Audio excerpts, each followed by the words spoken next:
Welcome to Aboriginal Art in America, a podcast where we spend a few minutes with the work of Indigenous Australian artists.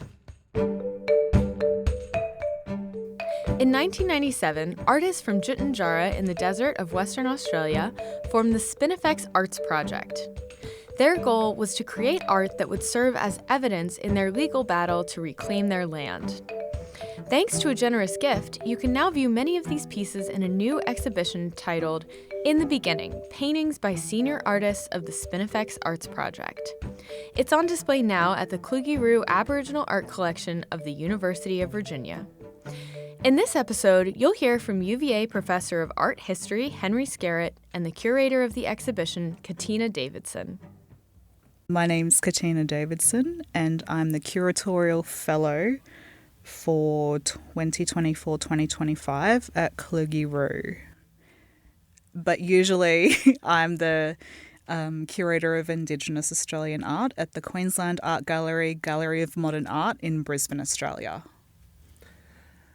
So it's so great to have you here, Katina, and it's so great to be having, for me at least, the second of these podcasts in a row about Western Australian artists, coming from Western Australia myself.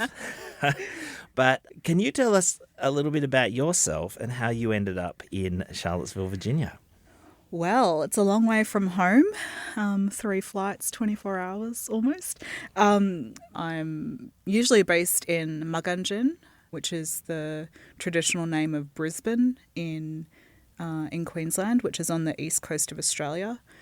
And my grandmother's mob of the Yagara family and community, and granddad's Kalali, which is from really far southwestern Queensland, which is kind of the eastern borders of the desert country of Central Australia. And so you're here at Kluge-Ruhe as a Creative Australia Indigenous Curatorial Fellow and working on a really interesting exhibition of artists from the very western reaches of the Australian desert. So I guess the question I wanted to ask you is, why is it important for an institution like Kluge-Ruhe to engage with Indigenous curators like yourself? And previously we had Dr. Jessica Hutchins as the inaugural Indigenous Curatorial Fellow. What do curators like yourself and Jessica bring to an institution like Kluge-Ruhe? Well, the reputation of Kluge-Ruhe really precedes itself. So in Australia, Kluge-Ruhe is quite well known because of all of the work that Margot Smith and yourself, Henry, have done in connecting back to Australia. And, you know, Kluge-Ruhe is this custodian institution which houses so much important cultural material and cultural artworks from Australia, from the 60s and even 50s, and is it 50s as well, Henry? Yeah. A really interesting time in Australian history, and a time when Aboriginal and Torres Strait Islander voices and perspectives weren't necessarily recorded or part of the art institution in a way which we are now. And Kluge-Ruhe's been doing so many brilliant projects bringing artists from Australia to Kluge-Ruhe to look at collections, and some people even interpreting collections of their families or their parents or siblings or aunties and uncles. And so bringing curators from Australia to Kluge-Ruhe is the next obvious step to look at Indigenous knowledge systems and ways of knowing and being and interpretation of these works and these collections. That's a really beautiful way to put it, and I think that is why this has been such an important project. And we've been very lucky not just to have you and Jessica, but also to have curators like Stephen Gilchrist and Kimberly Moulton come through as well, and it brings a really different energy, I think, to the space, and it introduces a lot of new ideas around the ways in which we engage with the collection. So with that, I'd like to ask you a little bit about the project that you've been working on for the last 6 months while you've been here at Kluge-Ruhe. So I was tasked with curating an exhibition around a gift, a really generous gift by Greg Castillo and Gary Brown. And the gift was about 35 paintings by senior artists from Tjuntjuntjara, which is the community in Western Australia. And they work with Spinifex Arts Project, which is the art centre which services that community. I think that when I curate a show, I'm always really interested in the political history of the area where these artists are from, and then also relating it back to, globally what's happening around the world. Yeah, I think that's a really important way of framing these artists, particularly in this continuing process that we see of Indigenous Australian artists using their artworks as evidence, I guess, of their long, eternal associations with place. Do you think that played into these artists beginning their careers? Most definitely. The history of Spinifex artists is really kind of heralded as beginning in 1997, which is when the artists from the Spinifex community created their first paintings as evidence for a native title claim. Native title in Australia, the law was passed in 1993. And the Spinifex people began their native title journey in 1995. Usually in Australia, in order from the very beginning of a community lodging a native title case to it being granted, which is not a given by any means, usually it's around 20 years. The main things that you need in order for native title to be granted, which is an ongoing connection to country, being able to speak language, being able to prove that they or their family were in this physical location pre-British settlement or pre-colonisation of the country. And so for a lot of people on the east coast of Australia where there was genocide and massacre and removals, that's extremely hard. However, for the Spinifex people, a lot of the artists who were in this exhibition were born on country, in the land, learnt law, and so they had this unbroken connection. And as part of the evidence for that case, they created a men's painting and a women's painting, which kind of plot their birthplaces in relation to each other to prove and show the extent of their homelands and all of the stories and lore and everything that is embodied within these physical locations. Wow, that is a big story. So, I mean, it's not even the half of it, no, Henry. And but yes. as I see it, I mean, there's more than three, but there's three big chunks that are running through here, and one chunk is that there's really an eternal connection. It's really summed up in the title of your exhibition, which is In the Beginning, Paintings by Senior Artists of the Spinifex Arts Project. So there's a beginning here which we know goes back to the dawn of time when the great ancestral beings moved across the landscape. And I wonder if, just for American audiences, you could explain this concept, this important concept of Tjukurpa that runs through the whole exhibition. Yes. So Tjukurpa is this all-encompassing being and knowing. Some people might describe it as a religion in that it speaks of creation and the landscapes and the lands and these beings which traverse the lands, creating the lands along their way. But it's so much more than that, because it's also about how you interact with someone. It's about your relationships with people and how you conduct yourself as a person within these communities. So it's such a real and ongoing concept which people live by to this day. And in the exhibition, I guess we see this manifest in a few different ways. Obviously, there's parts of the narratives in these exhibitions that are deeply restricted and secret, but there's also surface parts that the artists are willing to share. I was wondering, can you tell us going through the exhibition how some of these ideas of Tjukurpa are shown in the paintings? Well, I mean, the paintings themselves, they're all quite abstract. Some of them are quite large. They're really quite colourful. They have all of these different fields of textures, and some of them have symbols. The one figurative aspect that a lot of them do have in common actually is a serpent or a snake. And that forms a major part of one of the secret men's Tjukurpas, which, you know, as a woman and as someone who's not from that community, I have no business knowing. But what we're allowed to know is in the exhibition, and you can read about them in the labels. But really, it's just these kind of overarching ideas that they're just really hinted at within these really complex, patterned and detailed paintings, which upon first glance, they might look really abstract and you know, have no resemblance to life or landscapes.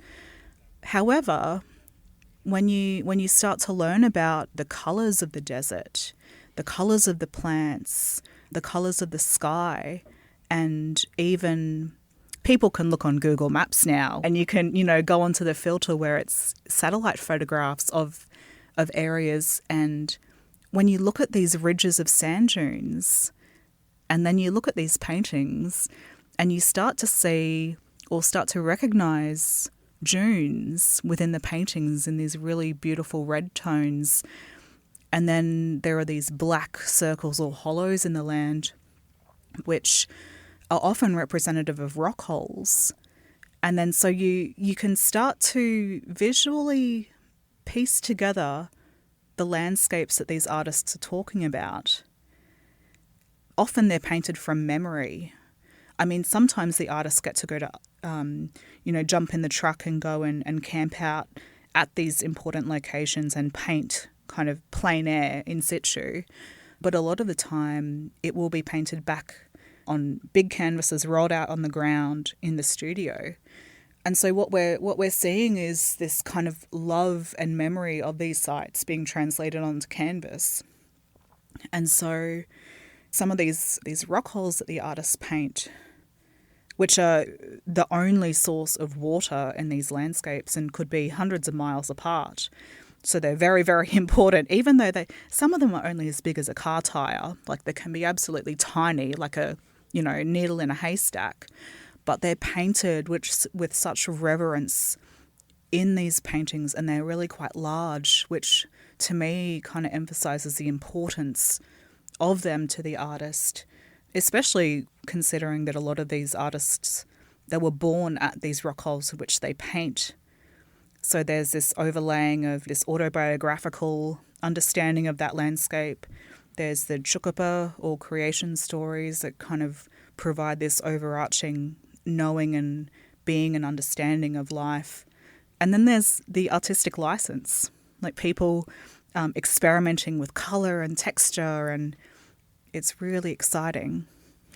So you brought up this interesting question about the difference between men and women. In the exhibition, you've very deliberately separated the men's and women's paintings, and I wonder if you could speak to that, but also speak to some of the differences between the men's and the women's paintings, because in some instances we have men and women painting the same places but from a very different perspective. Yes, that's right. In the initial research phases of the exhibition, I was in touch with Spinifex Arts Project to talk about what is and what is not appropriate according to Tjukurpa and law. And what I really quickly found out is that the artists prefer that men's Tjukurpa and women's Tjukurpa be separated in the exhibition. And so in the show, that's what you see. So the women's paintings are in one room, and then there are two rooms of men's paintings. The central room that you walk into is called Important Men's Business, and each of the paintings in that area really look at this overarching men's serpent, two men story, which also includes kind of an anthropomorphic serpent. And then in the far room it's called The Land is Law. And so a lot of paintings in that room look more towards flora and fauna. So within the women's paintings, you can see that there's, apart from telling different versions of this Tjukurpa, you can see that they have this real artistic flair. Usually the paintings are a lot more gestural and they're a lot more fluid, and they've kind of refined this technique where this kind of dotting on a surface occurs. However, the paintbrush is so overloaded that there's like this thick surface with these dried little peaks. And so you can almost feel the kind of ferocious actions that they use while doing these paintings. Also within the exhibition, two of the largest paintings in the show are by brother and sister. They're in separate rooms, but they're both about the same rock hole, which is around the area where they both grew up. And so Mr. Nolly Richter paints this beautiful dip ditch in this quite precisely painted, these fields of rich reds, and they're really quite like kind of like a sheet of falling rain. They're just something. Yeah, they're pretty magical. And then in the next room, his sister, Mrs. Jarrawa Woods, has painted the same site, but she's so much more gestural, and she paints in these really beautiful, rich oranges and yellows with a hint of red. But interestingly, they both have this blue vein that travels between them. And I don't know for sure, but it feels like this, this kind of umbilical cord sibling connection between them. And one of the reasons I say umbilical cord is because for Spinifex people, the location your umbilical cord falls off as a baby is kind of second most important to the area that you're born. And so according to law, to Tjukurpa, that determines when you're older the areas that you need to take care of, whether that's spiritually take care of, whether it's physically take care of, and also in decision-making process about ongoing care for these areas, including conservation now, because there are it's ongoing. I'm glad you brought those two paintings up there. I mean, absolutely extraordinary paintings by extraordinary artists, and from a really quite interesting family, a family who lived traditionally in the far reaches of the desert up until 1987. How do you think that impacts their work? That's something that is very appealing to the kind of, media around these artists, but I was wondering how you think about that in relation to their works and the other artists in the exhibition. That's a great question. I got to meet Nolly Richter last year in 2024 because I was one of the judges of the National Aboriginal and Torres Strait Islander Art Award, which is the most prestigious award for Indigenous artists in Australia. And Mr. Nolly Richter was the overall winner that year. And him and Mr. Ned Grant and Olivia and Riley from Spinifex Arts Project made the voyage it's a long from one. Tjuntjuntjara up to Darwin, which is in the far north of Australia. And to give you an idea of how remote Tjuntjuntjara is, it's this community of about 200 people, give or take. There's a little runway for a plane. There's, a shop, a school, and the roads. Most of the roads around there, when it come time for them to come up to the art award, they'd been washed out from flooding and rains, and so they had to do a bit of a detour. And they said they were driving for literally 24 hours to get from there up to Darwin. Anyway, so I got to meet Mr. Nolly Richter, who's just like such a gentle-souled man. There's a language barrier. I mean, I don't speak Pidginjara, and Nolly doesn't speak a whole lot of English, but we kind of spoke as much as we could through the Art Centre managers, Olivia and Riley. But I just, What a life story. Going from completely being of the land and in the land to where we are today, telephones and internet and art awards. Yeah, I mean, I honestly have no idea how that upbringing has impacted creation of artwork. Yeah, it's a very big story. That's an absolutely huge story. And I guess the question that I'd put to you is, in this situation where we have an artist like Mr. Richter who is now achieving international success, but remaining close to his country, speaking his own language, what do you think these paintings are communicating out to the world? What are they trying to communicate out to the world? In my perspective, he's living the dream. I mean, yeah, as an Aboriginal person who lives in Brisbane, which is really close to my grandma's country, we don't have native title for the Yuggera community. We don't have access to land in that way or language in that way. So from that perspective, absolutely living the dream. From more of a curatorial perspective, I think that he's going to the world, whether this is intentional or not, but going to the world and saying we exist, we're here, we have our language, we have our culture, we are strong, we are sovereign, and we are rewriting Australian art history. Well, I mean, what an incredible gift to be able to share, and thank you for helping, bring this incredible story here to Charlottesville in such a sensitive way. So thank you for coming and talking to us today. Thank you for having me, and also big respect and big thank you to the Monacan Nation, whose lands have kept me fed and hydrated and safe while I've been here. Thank you very much.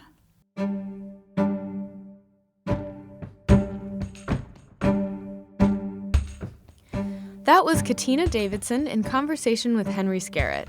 The exhibition, In the Beginning, Paintings by Senior Artists of the Spinifex Arts Project, is on display at Kluge-Ruhe for the next year.